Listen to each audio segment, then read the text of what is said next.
Brigitte Lahaie, Sud Radio, le sexe au conseil. Alors Christian Jamin,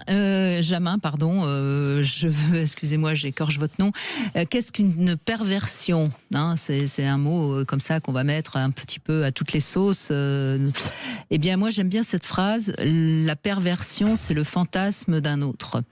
Et c'est finalement assez juste, même si c'est évidemment pas tout à fait vrai, parce que on peut être dérangé par une demande sexuelle de notre partenaire et tout de suite y mettre le mot pervers, alors que finalement, c'est peut-être parce que ça nous dérange que on trouve ça pervers, mais c'est peut-être pas forcément quelque chose qui est une perversion.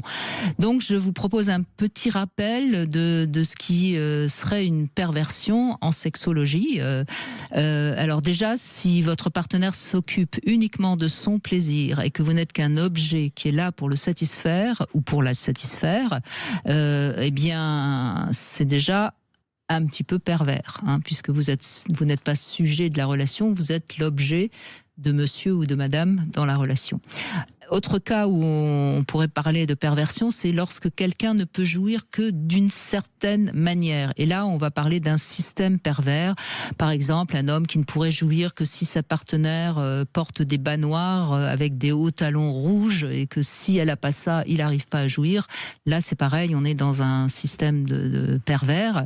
Alors après, si sa partenaire est consentante, pourquoi pas, on va pas se permettre d'aller sous la couette, de juger tout ce qui se passe entre les couples, mais en effet, c'est un système pervers, ce qui ne veut pas dire qu'il est pervers. C'est pas la même chose. Il a une relation sexuelle qui est donc dans un système pervers, mais ça ne veut pas dire que c'est un pervers.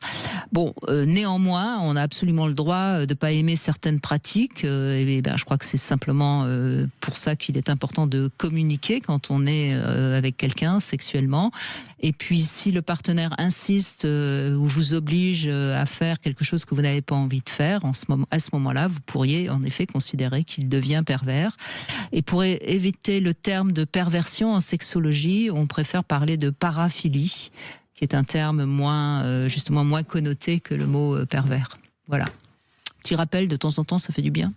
Oui, et puis ça oblige à réfléchir. Vous m'avez pris de court là, parce que effectivement, d'abord paraphilie, ça veut dire aimer ce qui est à côté.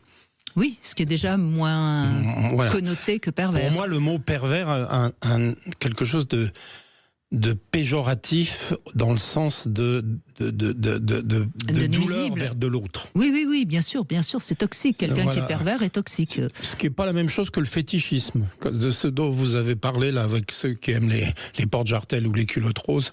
Là, c'est du fétichisme.